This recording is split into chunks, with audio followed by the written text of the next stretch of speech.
Maswera sei muri Zimbabwe tinokuchingamidza muchirongwa chenyu chamasecret namaconfessions. Ndinovimba kuti you are having a wonderful Thursday. Tadzoka zvekare nenyaya dzenyu.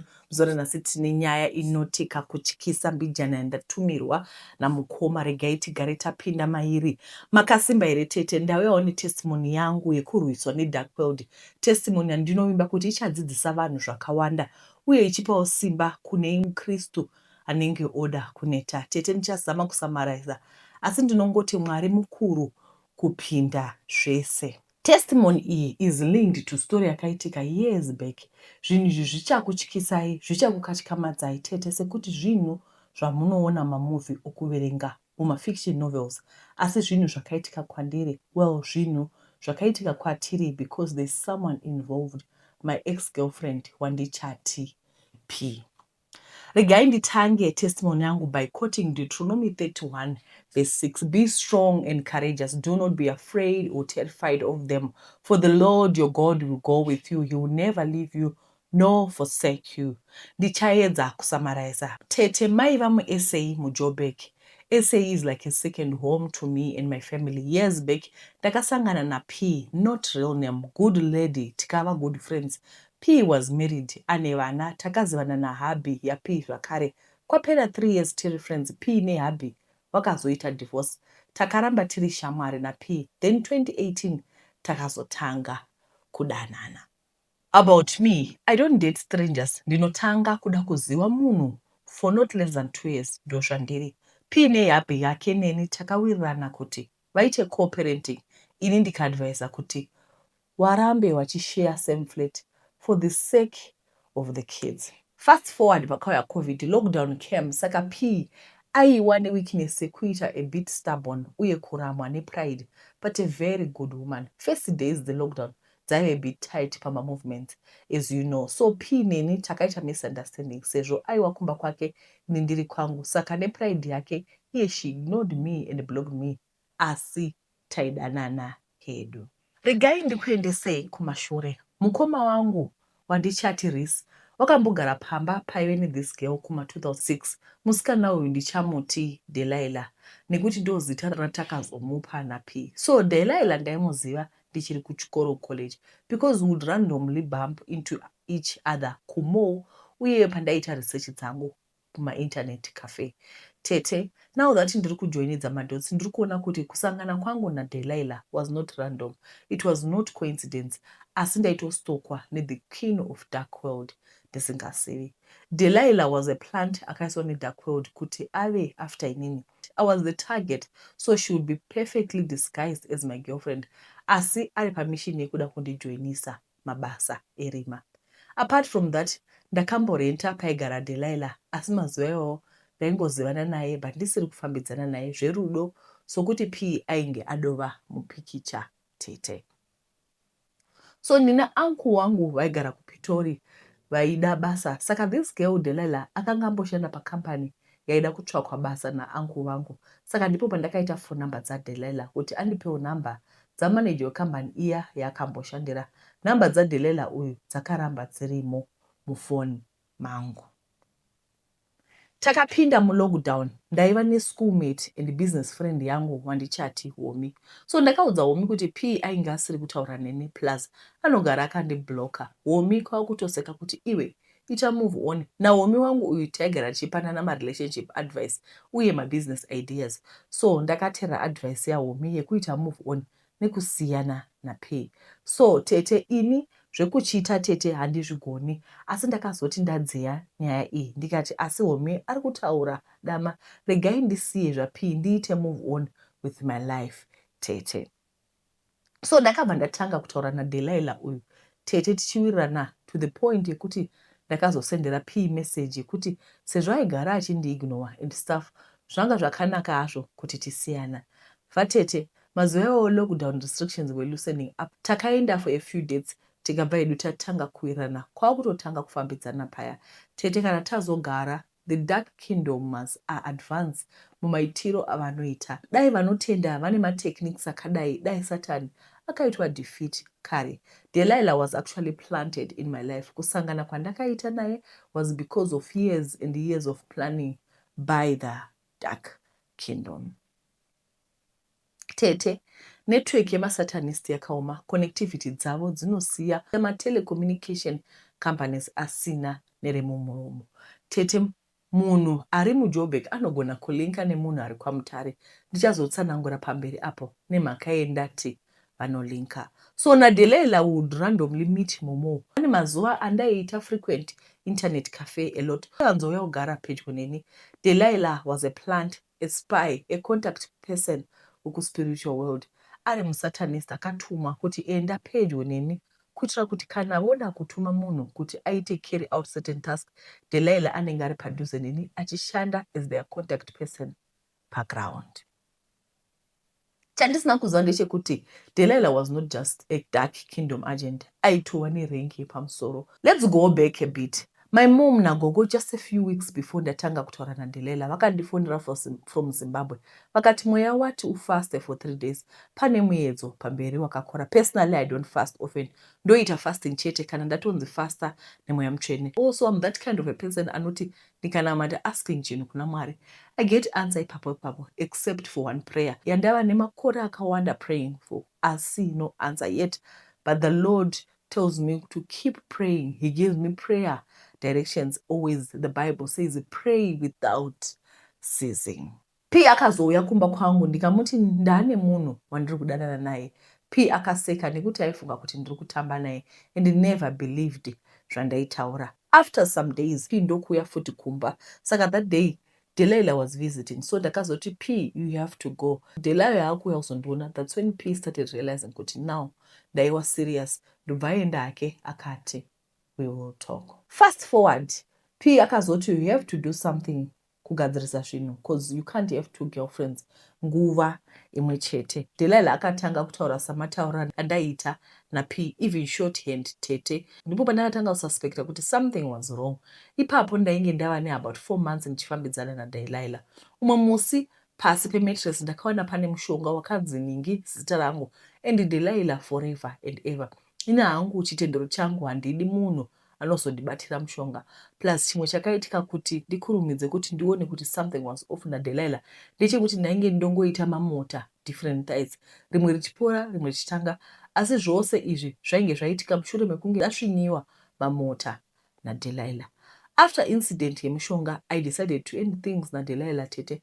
Ndipo pakatanga mother of all horrors, because Delilah akambotaura murume kuti mishini yainge apiwa kuchechi ainge aifaila. Church yacho haistory church, it's actually a cult yemasatanist. Ndakatanga kurwiswa naDelilah and the churchmates spiritually kutoona kuti avo ndi church leader vauya kuzondirwisa asi vaingokonewa zvakadaro. I was Delilah's mission yekuti ndijoine zvakashata zvinhu zvakakonewa. She made my life a living hell. She made P's life a living hell too. P chaiye akabirwa mwana wangu achiri fetus mudumbu. Delilah akaziva kuti P aiva nenhumbu, iye P wacho neni tisati takuziva. So vakasangana kumuona Delilah. P akangofira kupa Delilah hagi tete. Mwana akabiwa mumudumbu. Of course, kuhospital vakazongoti it's a miscarriage. As kwandiri it was not. It was a spiritual attack because P went on to have 2 other pregnancies. Asadzina kubata mwana. Umwe akanzi ainge apinda mufallopian tube. But in of course ndaisa kuti the devil was at work. So pandakamboita an outbreak of boils tete, ndakabata mota dziya dzainge dzasvinwa naDelilah ndikapopota ndichinamata nezvadzo. By day 3 dzainge dzaoma, iwo nemaronda awaisiya behind. Instinctively I knew kuti something was off. Zvaiva naDelilah mukati, so takabva tatanga kunetsana. So those days ndaishandisa laptop yaDelilah. Ndokuona mulaptop maDelilah maive nerimwe foto rangu ndakamira neumwe mukomana pamba pataigara ndichitoti kumukomana hona heavy chimuko, ari well mannered. Izvo kwaniko Satanists disguise themselves well. Pandakaziva kuti I was under attack by someone powerful, something chisina kumbotanga ipapo, but something chakaitwa carefully planned for about 4 years. Delilah had been targeting kuti ndiite pray yake for a very long time. So ndichishandisa laptop iya ndakabva ndafonera Delilah kuti auye kuzotora laptop yake, asi Delilah ainge ava kupa ma excuses asingachadi kuuya kuzotora laptop. Kuda ainge ava kuziva kuti ndaziva ye plans, or she was planning another war. Tete naDelilah takabva tasiyana. Laptop yake ndakatozoita yekutumirana someone. naP takabva taita resume our relationship, asi battle was just starting. Ndakatanga kuvingwa kuhope ndichirwisa tete, asi ndaikunda sekuti ndainamata. Plus I had my prayer warriors ana mama nagogo vainamata. So takadzokerana naP mumwe musi achiklina mumba, takabva tasangana nechipepa chine mushonga. P akatya kubata kabeba kacho, ini ndikakatora mandaisa salt ndokaisa muplastic kuti tizorasa mubhini. P apedza cleaning akazoti akuisa mamwe marara muplastic riya, akabata kapepa kaya. Nguva iyoyo akatanga kubleedha nemumhino, aitadza kutaura, akangobata pahuro achiratidza kuti ari kudzipiwa kwakutadza kufema, ndobva akolapsa. Ndakatanga kunamata nezita raJesu. After about 45 minutes akatanga kufema. Takanamata, ndikati muno mumba mangu muna Jesu, haiitwa play naSatani. Ndo pakatangira maura ose. Spiritually tairwisa, physically tichirwiswa. Zvose izvi kuda kurwadzisa kuti vawane mapindiro. So physical fights tete ini naP takatanga kuclowniwa in real life. Munhu aigona kuti akuona kwakati kwausina kumbosvika, kana kuti umwe musi clone yangu yakaenda kumba kwaP ikatanga kunorova vana ichivarovera kumadziro. Same day iroro tete P akakloniwa zvakare achiita senge auya kuzondidzosera chikwereti changu chaanga nacho. Clone yaP yakatouya ine umwe murume aidhiraivha mota vachida kundipa impression yekuti P aiva neimwe boyfriend tete. Saka paakandipa mari iyi yaiva karepwa mutushu. Ndapinda mumba ndakati dhuu kufunga kutanga riini P achirepa mari mutishu. Ndakamufonera ndichimubvunza tete, akati haana kumbobvira asvika kumba kwangu. It was a trap. Network iyi yaida kuti nditore mari iyi. Kana ndatora mari ndikangosanganisa nemari yangu zvinenge zvavharana, ndochitanga kuita mafinancial problems. Chinangwa chiri chekuti vandijoinise. Ndakaita zvekukanika ndokukanira mari iya pasi zvese netishu. Tete mari yakadisappear kuita senge isina kumbobvira yavapo. Tete P ari kuti wouya ukarova vana, ndipo pandakaziva kuti Satanism is a dangerous network. Tete ende kazhinji ukaona uchitargetwa nemaSatanist or uchirwiswa neDark Kingdom, inyaya yekuti vanenge vaona kuti une bright future ahead of you, so they will do anything and everything possible kuti vakujoinise. Vatete, Satani ane basa guru kutendeutsa vanhu kubva kuna Mwari. Saka anototuma vanhu kuti mishini yake ienderere mberi. There was an attempted peace life. Tete P akaputswa nebullet just by an inch achiburuka muuber. P akatozotiza achipinda mumba make. Vana vaP vakambokidnapwa tete nemaSatanists because they wanted to harass me and intimidate me by hating vanhu vari close kwandiri. Asi because tainamata zvakasimba vatete, P and the kids vaidzoka vari unharmed. Physically, mari mubhengi dzakatanga kushayikwa. One point ndakashaya 20,000 rand mubhengi, pamwe 6,000 rand.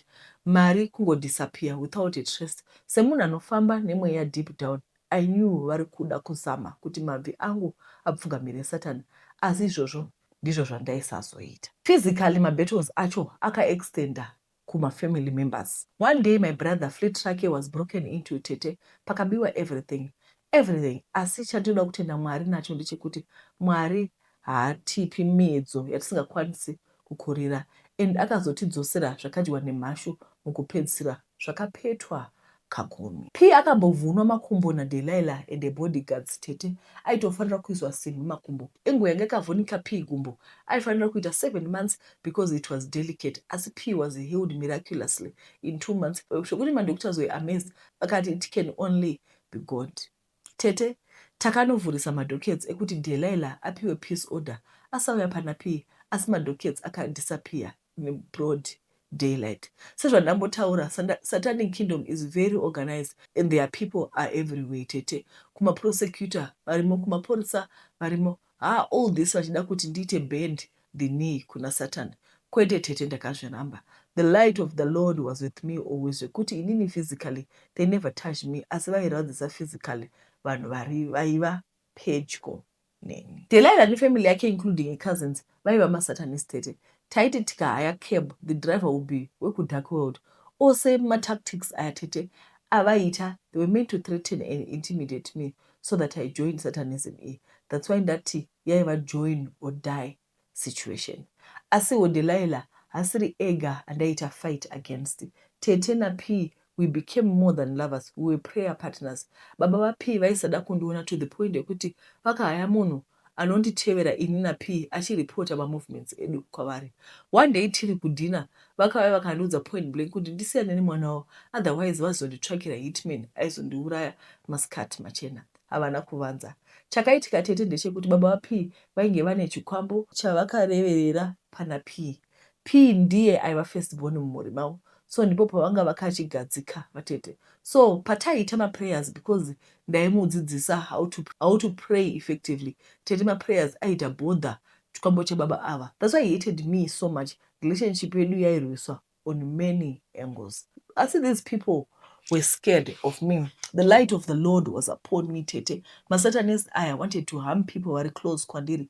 And in this case, it was P and the kids because we were really, really close. Prayer works tete. Physically mari dzaye kwadzichibuda. Delilah akandionesa moto, achichinja maface, achikonzera maproblem mukati meupenyu wangu. Tete ina P went through hell na Delilah ne satanic organization. Paitika zvinhu zvinenge magic tete, zvisina explanation. Sometimes tete P aiuya kumba, na use condom. Asi P understand kuti hapana padaimbochita. Delilah manipulate a situation. Zvese izvi zvaitika kuti tirwe tete vagowana mapindiro pakati pedu. Asi pane kuti tirwe na P, we became closer because we understand that hondo yaisava yedu, hondo yaiva yaJehovha. Takanzwa futi kuti hondo yaisava panyama, asi pamweya. Delilah akazongosiyana neni atoona kuti I was a mission impossible. The Lord was always with me. Tete the word of God inotisimbisa to go through zvinhu zvakadaro. Ndosaka titi testify kuti pane vanhu vanosangana nema-challenges akadai, vanhu ngavasimbiswe muna Jesu, be it physical challenges, spiritual challenges. Vanhu varambe vakabatirira pana Mwari. Ma-challenges ana Moses naana Joshua vakaenda through these challenges. Asi they emerged victorious. Ma-challenges aya aripo pakutibuilda, pakutipa bravery kuti tirwe neushingo, because ma-challenges andakasangana nawo, it was years of trouble. I feel sorry for P though because of her family bondage. Na P takazosiyana tete because ndakazobuda mu-SA ndikauya kuno kwandiri. So it became a long distance relationship yakazongoita fizzle out. Asina P we remained good friends. Ndinoramba ndichimunamatira tete kuti abude mubondage yechikwambo chemhuri chaari. Ndiyo story yangu tete. Vanhu ngavarambe vachinamata. Satan chiri cunning.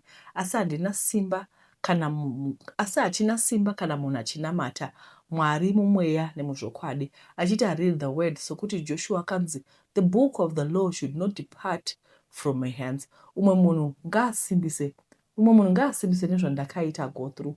Vanozama kundiataka asi Mwari anondirwira up to this day. Alright. Tazvinzwira ndiyo nyaya yakasangana namukoma iyi, a lot of strange things happening muupenyu hwavo, asi tinotenda kuti Mwari ndiye mudzikinuri wedu. Right, tisati tapinda munyaya yedu inotevera. Pana mama vanogara kuPolokwane vakambonditumira message vachitaura kuti vanohwa maziso, vane BP, chichi. You remember that lady? Yes. Mama, pana ndinokumbira munditumirewo message. Pane very important message yemaziso enyu. Pane varoda kukubatsirai nenyaya yemaziso. Musarega. Then kune vanhu vose vanonzwa maziso vaya, please nditumire message kana musinga afford kutenga maglasi anenge achiti dhure. Pana mukoma vachatibatsira kuti tiwane maglasi at a reasonable price. Saka mune muchiisawo kamari but iri mari affordable so that everyone can be able to see, because sight is very important. Anditi. Alright. Chechipiri inyaya yekuti I'm selling my car. I think you guys have seen my car before. The reason why I'm selling is because vana vangu vakawandisa saka hatikwani. So this car, kana kuri kuti muri serious, if you want this car, please inbox me titaure. Yeah, ndizvo zviripo. Ndichaisa picture yemota yacho muione. Only serious buyers.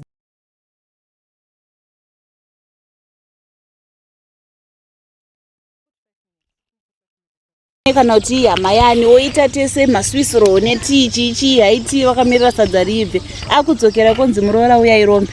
Saka budhi wangu asiri kubudirira anongoshandira chikafu avasipiza kuti iwe hauzvidyi everyday waipesa iyo but hazviitwe zviya. ini ndawa ndikuramira vanhu mai mwana mari ichingopinda muakaunti mangu handidi kunyepera unongoti bhububu handidi kana 20 minutes. Usambofa wafunga kuti zvekufa uchifira vanhusiya vana vako nokuda kwevanhu vanhu kasiri kukuitira dzidza ungoudza vanoti hazvisi kuita hama dzangu fana kudzidza kutaurira vanhu kuvengwa haisi kana problem unogona kungorarama uri wega makiyongosiwa munaenda kuyawe vataiso miri wapinda mubvura wapinda mubvura vakati manyikani manyai. Calm down please calm down. Calm down.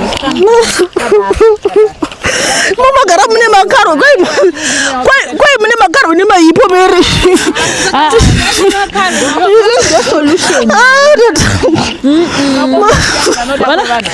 Enda watota kana basa nazvo vanongotora nesebhora. Bora Insurance, peace of mind guaranteed.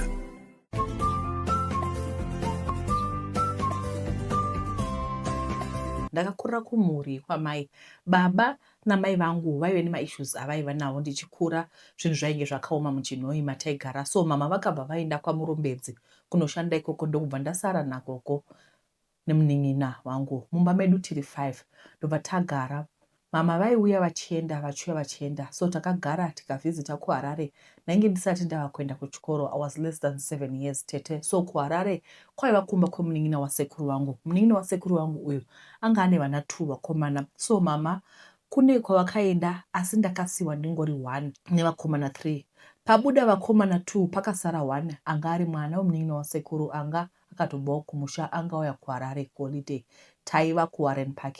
Tete mukomana uyu akatanga kundibata kusikarudzi kwangu. Akabva andibatidza sikarudzi yake. Mwana wasekuru akandiudza kuti ukaudza anyone ndichakuuraya. Ugoona mama vakandigezesa asi havana kumbozwa kuti ndainge ndabatwa chibharo. Mukomana uyu akatombondidzipa tete. Takadzokera kuChinoi. Mama ndokudzokera kubasa. Pane pamwe pavakadzokera kwaMurombedzi. Ndobva vati tiende kuna vamwe vavaiti maiguru.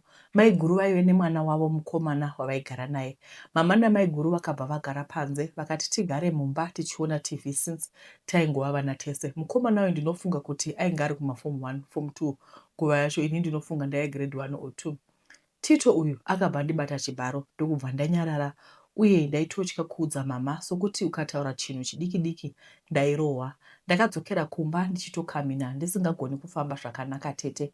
Ndairwadziwa zvisingaiti. Takadzokera kumba mama havana kana kuzvinotisa. Tete ndiri munhu wekuti pana wandaikwanisa kuita open up kwari. Ndakazogara mama vaingouya 2 minutes vodzokera kwaMurombedzi vachizama kuita provide for vana tete sekuti tiri 5 kudaro. Sisi naBhudhi vana baba vavo, then Bhudhi yepakati vana baba vavo, kozotiwe nemunin'ina wangu tina baba vedu. So tete kukura kwandakaita baba vangu nemunin'ina wangu vanga vasipo vaigara nevamwe vakadzi. Tete ndaida chikoro asi ndaisagona.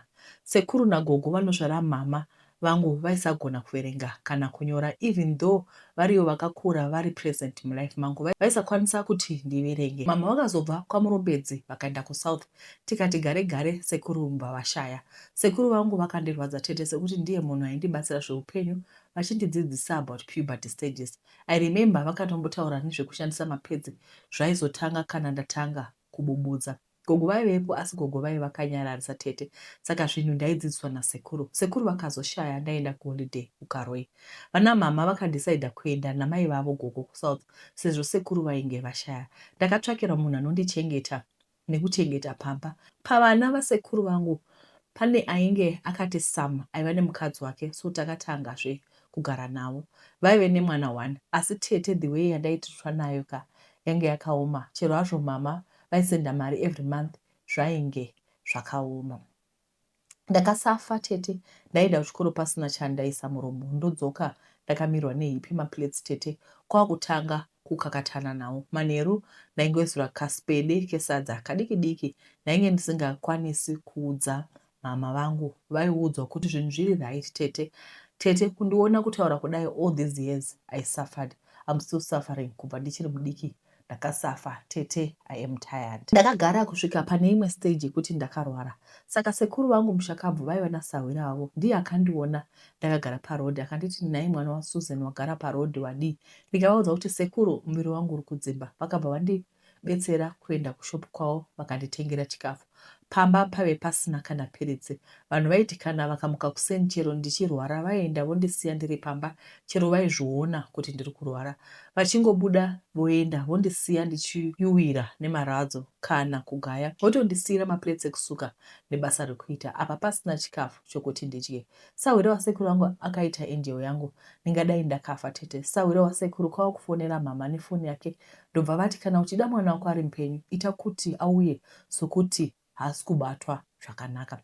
Ndopandakataura namama vaive kuSouth ndikataura zvese. Sekuru vakanditengera mushonga nenzara vakanditi ukaita problem ukaita nzara ndipfuure nekushopu kwavo tete ndichidya. Sawira wasekuru wangu akandiraramisa tete.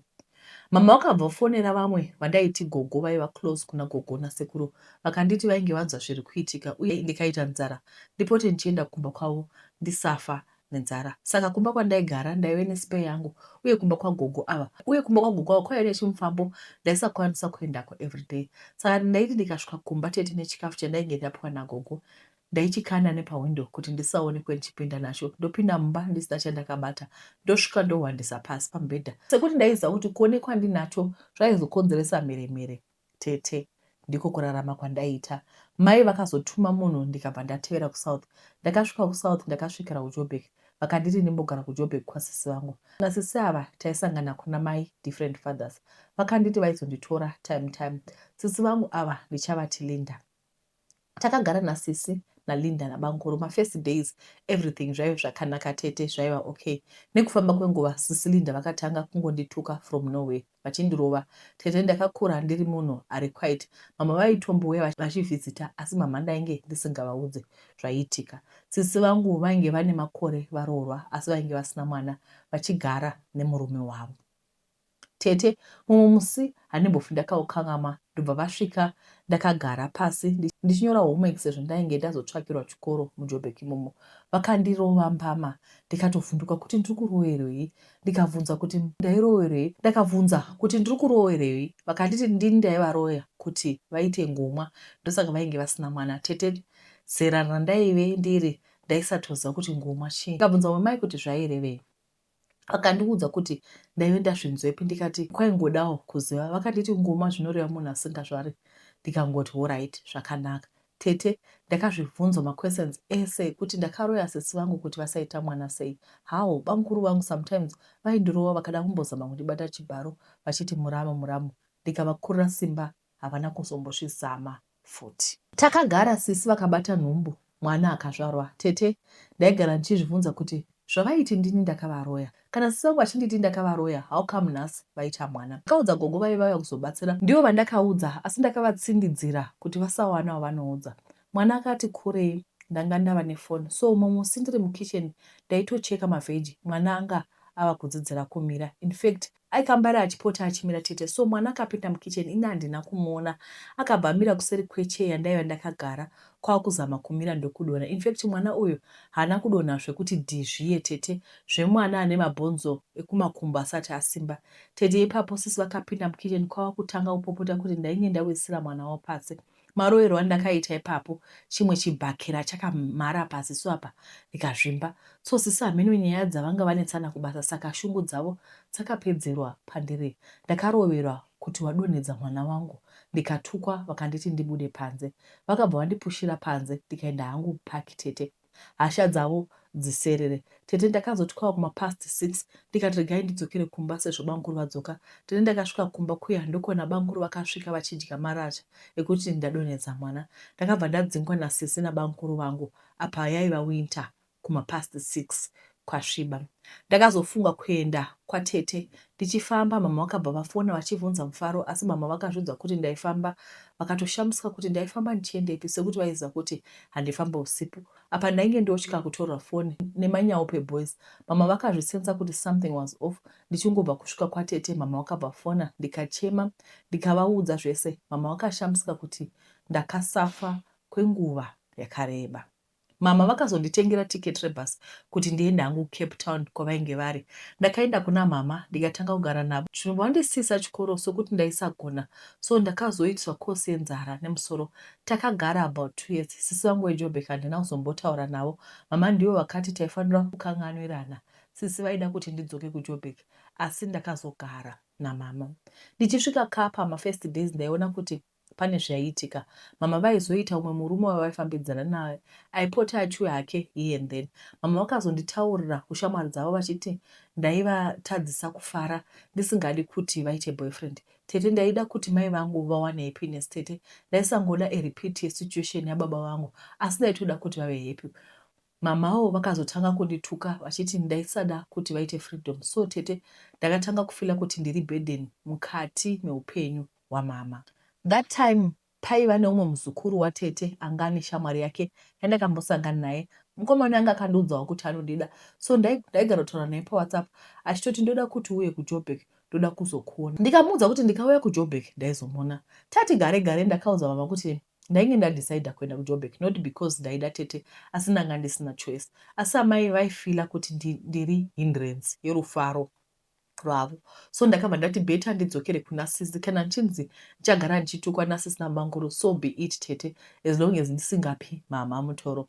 Ndakaudza Bankuru kuti vatengawo tiketi ende kusaidi kwavo zvainge zvakaringana, sokuti ndaizovachengetera mwana kubva ari newborn ndindaimbomuchengeta. Musi wandakasvika ndokubva ndaudza mukomana uya kuti ndasvika muJoburg. Akati aikumbira kundiona first, ndisati ndasvika kumba ndozokontinya kuenda kumba ndikabvuma. Tete ndokubva ndasvika muPark Station akanditora akaenda neni kwaigara kuOrange Farm. Tete handina kuziva kuti my intentions emukomana kwaiva kundiona kwete, asi mukomana aida kunditizisa. Musi wandasvika ndokuti ndiise mabhegi pasi, aida kumbonoona boys kana adzoka ozondiperekedza kumba kwasisi naBankuru. Akabva asiya lokado mumba achiti security njani. Zvokwadi tete tiri kujutwa nemakoronyera emuJoburg. Mukomana akaenda nefoni yangu. Apa vanhu vaiziva kuti ndosvika kuma5. SIM card ainge abvisa mufoni. Ndopa akauya makuseni ndikabvunza kuti nemhaka yei asina kudzoka. Akati because ndaiva ndatotizira ndadova mukadzi wake. Akanditi chero ndikadzokera kumba kwedu hapana pavaizonditambira. Tete ndinoona sekuti mukomana uyu aiziva situation yangu nasisi vangu. Tete akatora advantage yaizvozvo. Ndakaona kuti hapana aindibhiliva chero ndikada kudzokera, hapana aizonditambira. Ndakagara about a month ndisina phone tete. Pavanhu vekumba hapana aiziva kuti ndiripi kana kuti ndaonei. Tete akandidzotsera foni yangu akati chero ndikada kudzokera kumba hapana zvazvaibatsira, sokuti ndainge ndatotsika mwedzi ndatova nenhumbu. Ndakadzosera SIM card ndikaona mameseji mama vachiti vainge vandiita disown. Sisi vakandituka kuti ndaiva hore, ndikabva ndangonyarara. Takati garei sisi vangu vakabva vandifonera ndikadavira tikataura vakati ndiuye kumba. Ndaenda kumba kwavo ndakatoperekedzwa kumateksi nemukomana uyu sekuti ndaiziva kuti ndaendepi. Ndakagara about 2 weeks kwasisi nemukomana taitaura everyday. So ndakamuka mumusi mbira orange raiva patable. Sisi vakabva vaziva kuti ndine nhumbu. Vakati mama vaiuya kuzonditora kuti nhumbu ibviswe. Ipapo ndainge ndava 17. Zvakandityisa zvekubvisa nhumbu sokuti pane imwe hama yaBankuru yainge yazama kuita abortion ndokubva yafa. So ndakanzwa kutya nazvo, ndopandakatiza ndikadzokera kwavatete ndikavaudza situation. Ndakavaudza kuti muridzi wenhumbu ainge asina kuramba, regai hangu ndiende kumuridzi. Ndakakumbira tete akafonerwa akanditora, kwakutoti ndanga ndichikumbira kuti uchengete mainini vangu zvakanaka. Ndakadzokera paya asisi vakabva vandibloka, mama vakandibloka. First 3 months zvose zvaiva okay tete, asi nhumbu yakazoti yakura akabva atanga kundiradza matrue colors ake. Magirlfriends ainge ofona left right and center achitodavira. Apa ndichitozvinzwa akaenda akandisiya ndisina kana chikafu. Tete regai ndimbosiya pano zvanhasi akanti zvinomutsa maronda. Maybe fate yangu is to suffer. Message iyi haina kupera. Part 2 sisprime ndokumbira kuti mudzoke muzopedzisa nyaya iyi, mutiudze chii chakaitika. Asi chanyaya yondirwadza panyaya ndechekuti mwana aishungurudzwa achigara kwasisi achirohwa. Munhu ane 17 anenge achiri kurohwa naini. Ko chekuti kwai mama vanoti iri unikanganisa mujolo. Munoziva kuti makore atiri kurarama izvezvizvi pane maparents ari kuita zvekudanana. Muri kunontaura vandodanana zvekuti vana vachinyengwa iwo separent uri kutonyengwawo kumba manje munhu usanenge agara atarisa pafoni kudai achinyemwerera but vana mama hatisi kuisa maboyfriend edu nezvikomba zvedu first here tichisiya vana because kana muri kuti mwana auya mwana akasvikira kuJoburg umusiya ari kuJoburg whatever happens kumwana yeye happens you don't care panosvika kwamuri moti aundikanganisa maboyfriends nyaya dzakandara tinodzinzwa especially muno muJoburg ekuti unonzwa kuti mwana akauya ubva kumusha zvinova kundikanganisa mujolo nai vabereki zvakaoma kwamungoona here kuenda ikoko munojolera ikoko modzoka henyu kumba zvinhu zvacho zvakaoma hazvo pane vanhu vakatumira maaudio vanhu vazhinji vakatumira maaudio handiti kazhinji kachona maaudio anotora time kuti ndiwagarire pasi bhozo kune ndichifanira kuverenga uku ndichifanira kuedita uku ndichifanira kuposta uku mfanwa waenda unotora mari dzotumirwa navanhu like I'm not managing kana kuri kuti audio yanyu handina kuiverenga ndokumbura muimake ndigoiverenga nditi pane imwe nyaya handichaioni kuti yakaenda kopi saka zvanasika regai tigumire pano asi tisati taenda regai ningokuupdatai nevanhu vekufabsa nekambani iya inonzi fabsa remember ndakataura kuti pakuvaka ndakatumira plan munhu akavaka zviri wrong takavagwa zvimwe zvidining zvitokotoko zvekuti makumbo edu hapesane ndichasviisa apa saka zuro vakazviputsa zvose vaputsa zvidining zviya vakaputsa nezvimwe zvibedroom zvinorava 1 big room neka yeah, everything is making sense. Vari kugadzira and these guys are so affordable. Saka kana kuri kuti muri kuvaka kumusha muchitsvaka munhu anoita project management aiwa I am recommending them. Handidi kunyeperai even Mr. Mushonga project manager vachona is always updating you izvi ndo zvatatenga mareceipt aya everything is updated varume vaita so nhasi simende yakadai yashota zvakadai I think you need someone like that, someone who's going to understand your needs because mabhiridha handi kunyeperei vanokuitirawo mahloko sekuti unoshiya zviri kufamba sei.